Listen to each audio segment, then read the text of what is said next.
Orang Samaria yang berdiam di bagian Israel Utara sebenarnya banyak berasal dari 10 suku Israel.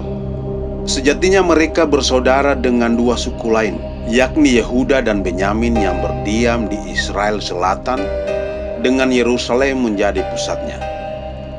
Ironinya mereka akhirnya bermusuhan dalam waktu yang panjang. Bagaimana sampai terjadi permusuhan ini dan fakta-fakta apa saja yang menyebabkan permusuhan di antara mereka?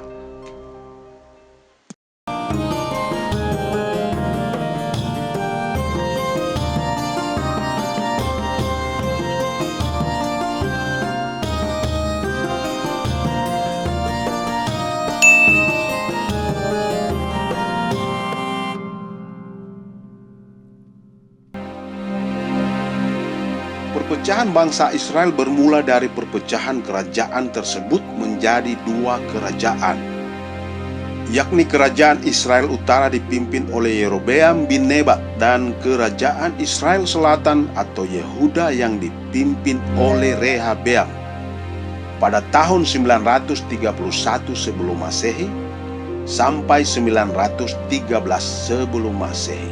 Israel Utara banyak dihuni oleh 10 suku Israel yang pusatnya di Samaria. Israel Selatan, Yehuda dan Benyamin berpusat di Yerusalem. Saat ini Samaria itu berada di kota Nablus yang masuk daerah Palestina. Seperti dikisahkan dalam video kami berjudul Penakluk-penakluk bangsa Israel. Bangsa Asyur menaklukkan Samaria, Israel Utara yang dipimpin Salmaneser V, dan dilanjutkan oleh saudaranya Sargon II. Sebagian besar penduduk Israel Utara dibuang ke Asyur. Sebaliknya Raja Asyur juga mengirim orang dari Babel, Kuta, Awa, Hamat, dan Sefarwaim untuk mendiami Samaria. Hal ini tentu menyebabkan terjadinya percampuran budaya Israel dan Asyur yang menyembah dewa-dewa atau berhala. Mereka tetap menyembah kepada Allah Israel, tetapi juga menyembah kepada berhala. Hal ini yang menyebabkan di mata orang Yahudi atau Israel Selatan, orang Samaria itu bukan lagi bangsa Israel asli, sebab mereka sudah melakukan perkawinan campur dengan bangsa Asyur. Alasan lain, orang Samaria bersedia menyembunyikan para penjahat dari Yahudi, sehingga Samaria disebut sebagai tempat pengungsian bagi para pelanggar hukum Yahudi. Meskipun hal ini sebenarnya adalah bagian dari perintah Tuhan kepada Yosua dalam kitab Yosua 20 ayat 7 dan pasal 21 ayat 21. Para pelanggar hukum Yahudi itu karena dikucilkan lalu menemukan tempat perlindungan di Samaria. Ini menambah kebencian di antara kedua bangsa.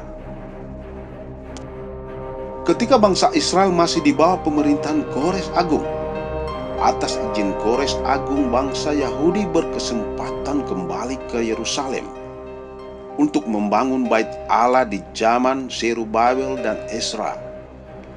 Lihat di kitab Ezra 4 ayat 1-3. Orang Samaria yang tahu akan hal itu ingin terlibat untuk pembangunan kembali bait suci tersebut. Namun bangsa Israel merasa Samaria bukanlah orang Israel lagi, sehingga mereka melarang orang Samaria terlibat. Samaria begitu sakit hati karena mereka merasa bait suci merupakan tempat mereka juga. Ironisnya, pada saat Nehemia, orang Samaria berbalik menentang pembangunan bait Allah. Lihat di kitab Nehemia 6 ayat 1-10. Karena penolakan tersebut, orang Samaria akhirnya mencari alternatif tempat suci mereka, dan akhirnya menjadikan Gunung Gerizim tempat suci mereka. Penyebab lain permusuhan Samaria dengan Yahudi adalah adanya kepercayaan tentang Gunung Gerizim. Bisa Anda simak di video sebelumnya, kutuk versus berkat, Gunung Ebal versus Gunung Gerizim. Orang Samaria menganggap bahwa Tuhan hanya hadir di Gunung Gerizim.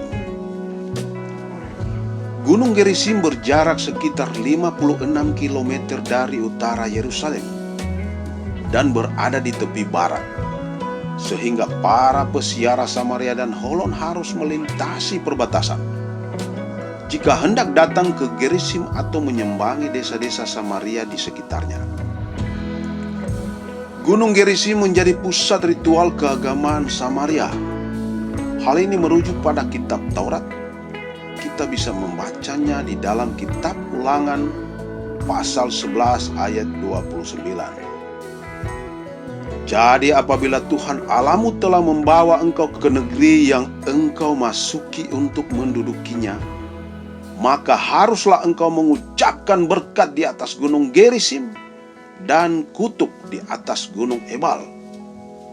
Hal ini membuat orang Samaria mengembangkan bahasa mereka sendiri dan memutuskan hanya menggunakan Pentateuch Samaritan atau 5 hukum Musa yang dikenal orang Yahudi dan Kristen sebagai kitab suci mereka. Mereka juga mengembangkannya menjadi Taurat Samaria, Pentateuch Samaria, dalam bahasa Inggris yaitu Samaritan Pentateuch atau Samaritan Torah. Kitab tersebut merupakan suatu naskah berisi kelima kitab pertama dalam Alkitab Ibrani, ditulis dengan alfabet Samaria, dan hal ini tentu semakin menjauhkan orang Samaria dari Yahudi. Oleh karena itu orang Samaria hanya berpedoman pada 5 kitab Musa, yaitu Kejadian, Keluaran, Imamat, Bilangan, dan Ulangan. Karena itu sampai sekarang mereka masih merayakan Hari Raya Paskah, tetapi Hari Raya Purim dan Hanukkah tidak mereka rayakan karena tidak tercatat di kitab Musa. Mereka juga menolak semua kitab para nabi dan tradisi orang Yahudi. Orang Samaria menganggap Musa sebagai tabib atau pemulih atau Mesias. Hal ini tersirat dalam Dositeus bahwa pada awal sekali sudah ada kepercayaan orang Samaria akan kedatangan seorang nabi seperti Musa, terutama di kalangan awam. Namun kemudian ini baru dikembangkan dan mengkristal pada konsep tabib atau pemulih. Hubungan antara Samaria dan orang Yahudi semakin memburuk ketika Yohanes Hyrcanus pada tahun 128 Masehi. Pemimpin orang Yahudi waktu itu menyuruh menghancurkan bait suci dan Samaria di Gunung Gerizim untuk memperluas daerah Yudea.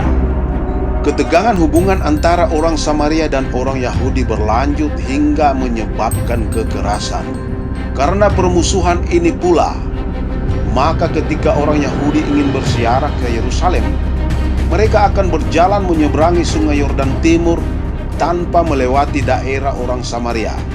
Padahal melewati tanah orang Samaria membuat perjalanan lebih cepat sampai ke Yerusalem. Ketegangan tersebut akhirnya diredam Yesus dengan sangat indah. Ketika Yesus bertemu dengan wanita Samaria di Sikar daerah Sikem, Yesus mau berbicara dengan wanita Samaria. Padahal saat itu mereka tidak pernah mau berbicara satu sama lain.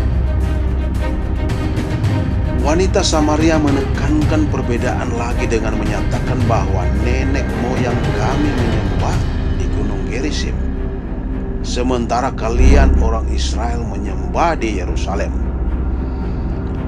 Yesus tidak menggubris perbedaan itu dan menyatakan kebenaran bahwa menyembah Tuhan bukan di gunung atau Yerusalem, tetapi menyembah Tuhan di dalam roh dan kebenaran. Yesus mengatakan kebenaran sekaligus tidak membela siapapun. Perbedaan dan pertikaian itu tidak terlalu penting bagi Yesus.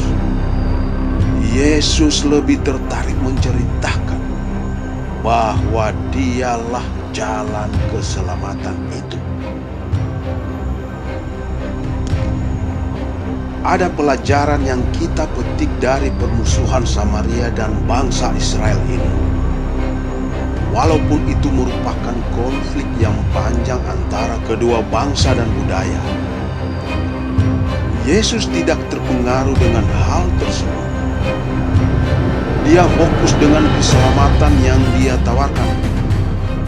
Oleh karena itu, Yesus tidak membenci orang Samaria. Bagi Yesus yang penting adalah semua bisa menerima keselamatan. Oleh karena itu, Yesus menjelaskan ke orang Samaria itu bahwa Dialah air hidup, dan juga mengkonfirmasi bahwa Dialah Mesias atau Kristus, Sang Penyelamat tersebut. Produced by Mesbah Keluarga.